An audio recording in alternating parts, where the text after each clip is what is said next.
유튜브로 읽는 박정희 전기 12권 부마 사태 전후 대통령의 일기.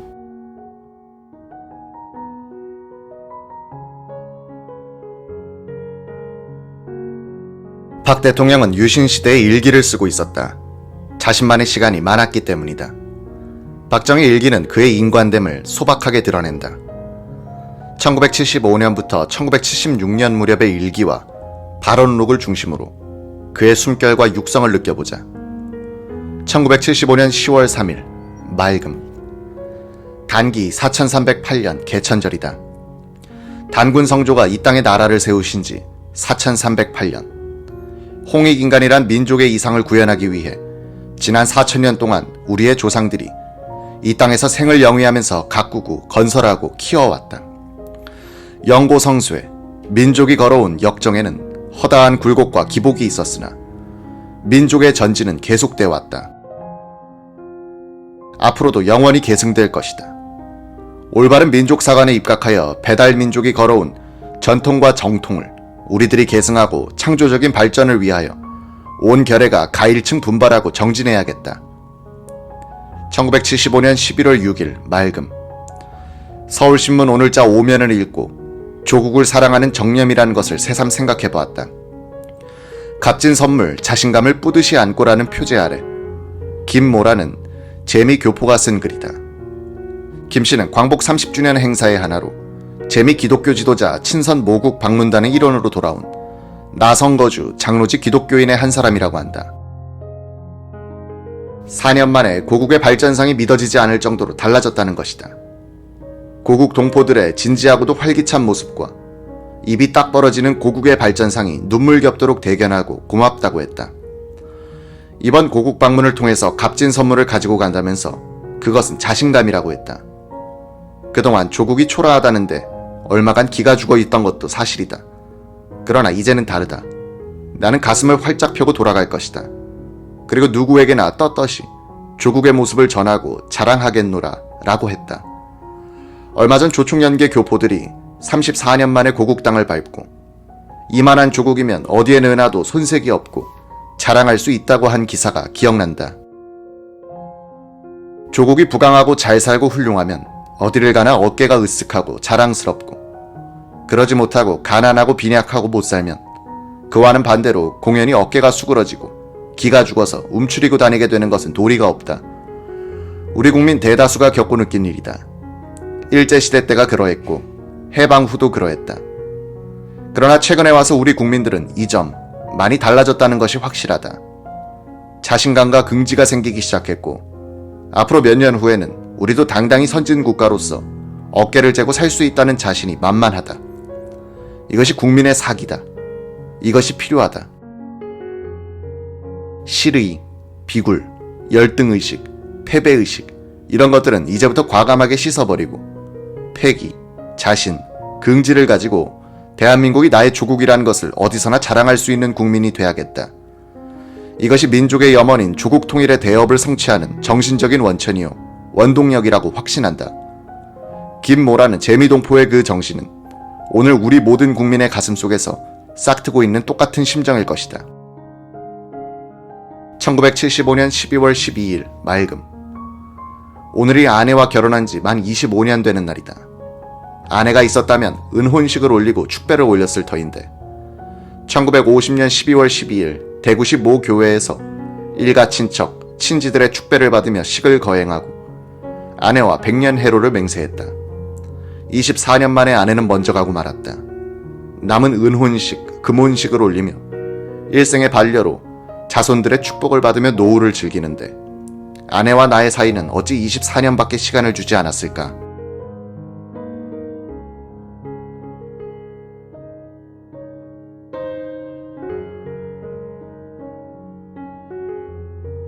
(25년) 전 오늘의 그 착하고 수줍어하던 아내의 모습이 아직도 선한데 이번 25년이란 세월이 흐르고 아내와는 유화명을 달리하게 됐으니 인생이란 과시무상하도다. 1976년 1월 20일 맑음. 연두중앙관서 순시 게시. 오전 10시 경제기획원.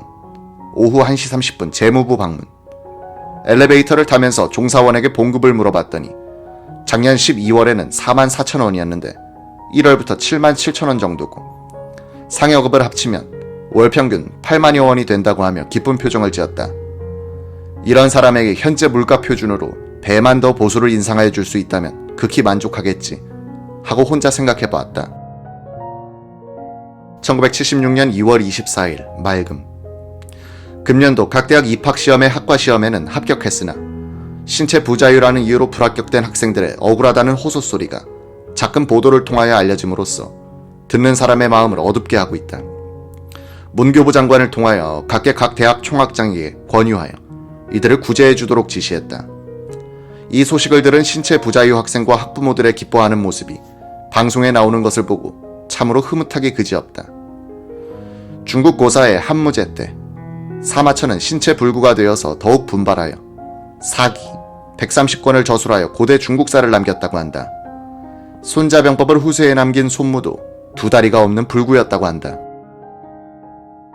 춘추 좌시전의 명절을 남긴 공자의 제자 좌구명은 눈이 멀었던 실명자라고도 한다. 신체 일부가 불구라고 하여 사회에서 버림을 받거나 폐인 취급을 해서는 안 될 것이다. 오히려 그들 중에 굳은 의지로서 훌륭한 일을 성취하여 후세까지 빛을 남긴 사람이 있다는 것을 생각하며 지금까지 우리나라 대학이 이들 불구한 사람들을 차등 대우하였다는 것은 깊이 반성해야 할 문제라고 생각한다.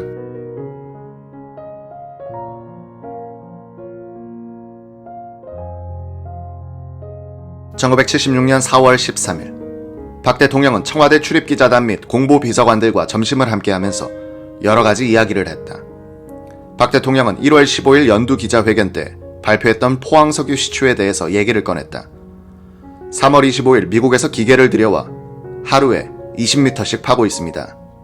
시추를 할 때 기계에 물을 붓는데 그 물과 합쳐서 기름이 나오고 있어요. 아직까지 경제성은 없는 것 같습니다. 시중에 떠도는 얘기는 전부 거짓말이야. 한번 포항에 같이 가봅시다. 그때 기름이 펑펑 쏟아졌으면 좋겠어.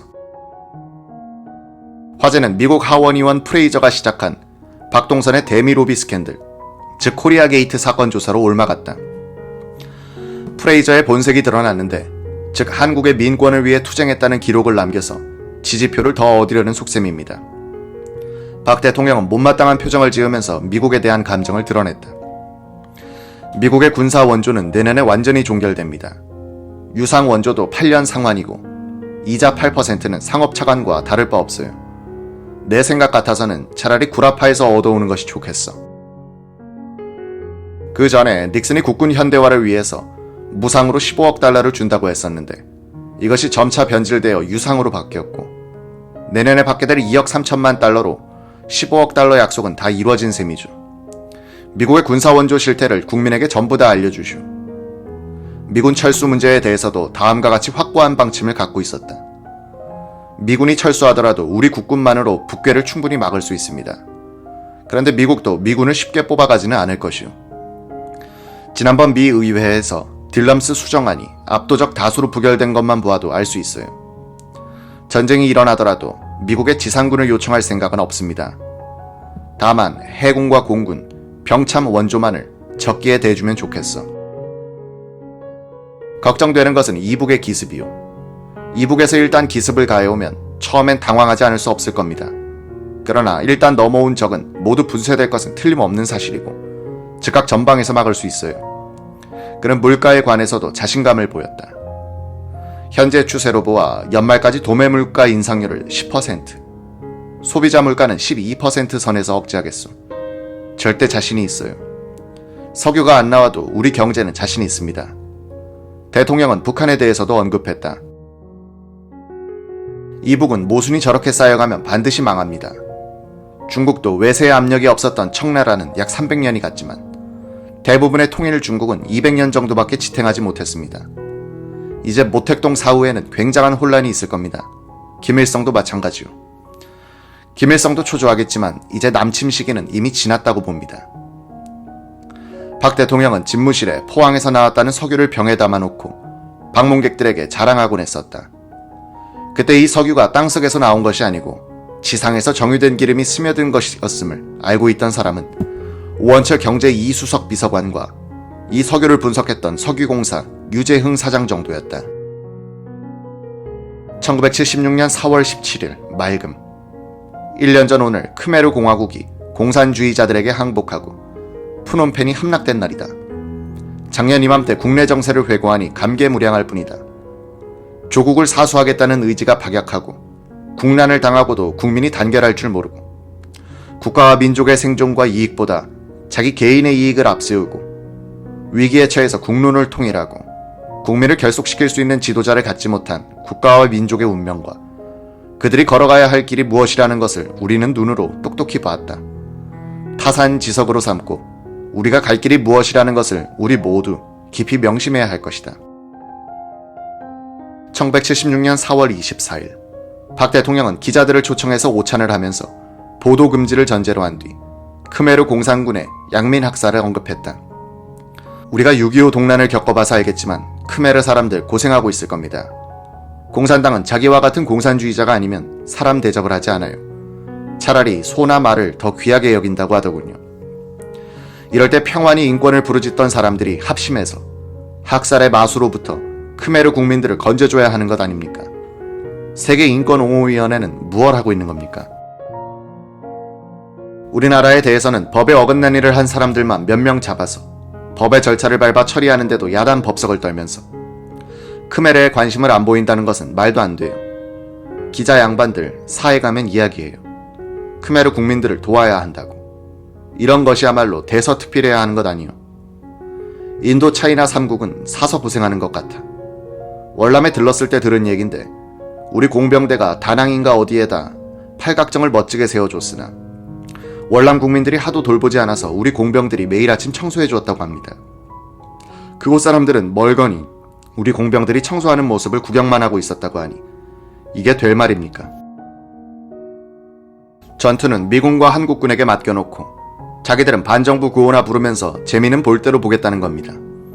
심지어 군 장교가 군수를 맡아 하는데 이들은 오히려 미군에게서 원조받은 무기의 일부를 야간에 베트공에게 슬슬 팔아먹은 예도 있었다고 해요.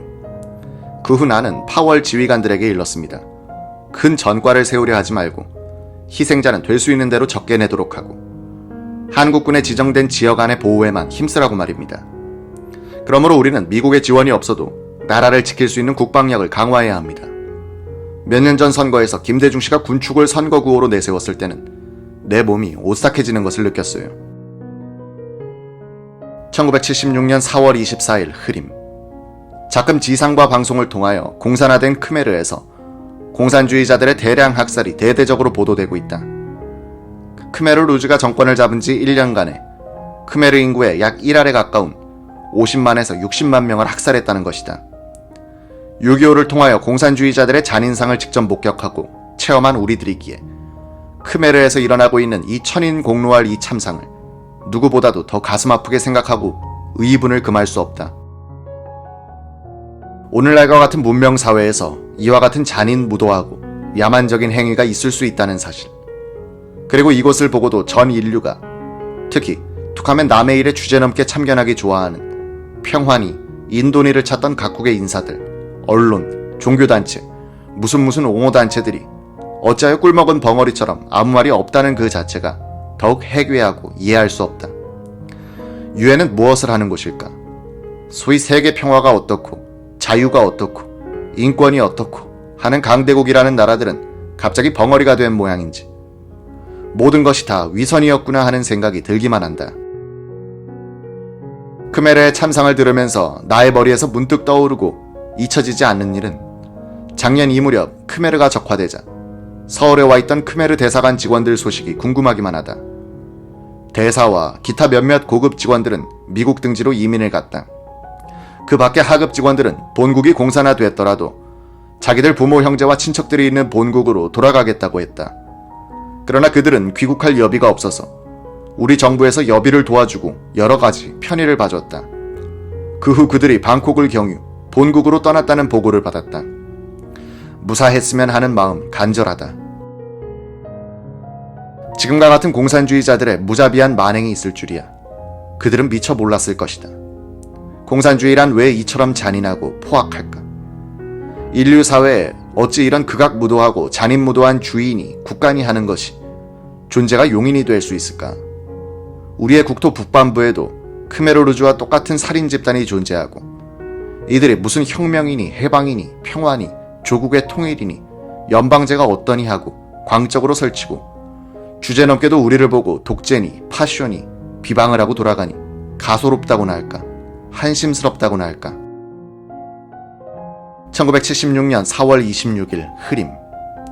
초봄을 장식한 개나리, 진달래, 벚꽃, 목련들은 어느새 다 지고 시들고 이진으로 철쭉, 라일락, 서부 해당화 등이 활짝 피었다.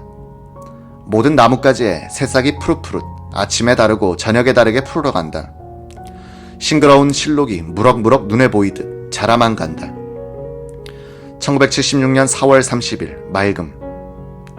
1년 전 자유월남공화국이 패망한 날이다.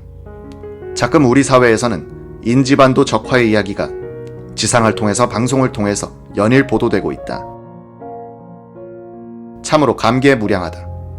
우리 이웃의 자유우방이 어이없게도 패망하고 세계 지도의 색깔이 달라져 가는 것은 참으로 필설로 표현하기 어렵다. 왜 인지가 적화됐느냐? 그들이 패망한 원인이 무엇이냐? 우리는 그들의 전철을 밟지 않기 위해서 어떻게 해야 할 것이냐? 3,500만 동포들이 제각기 가슴에 손을 얹고 엄숙한 마음으로 깊이 반성하고 크게 각성해야 할 것이다.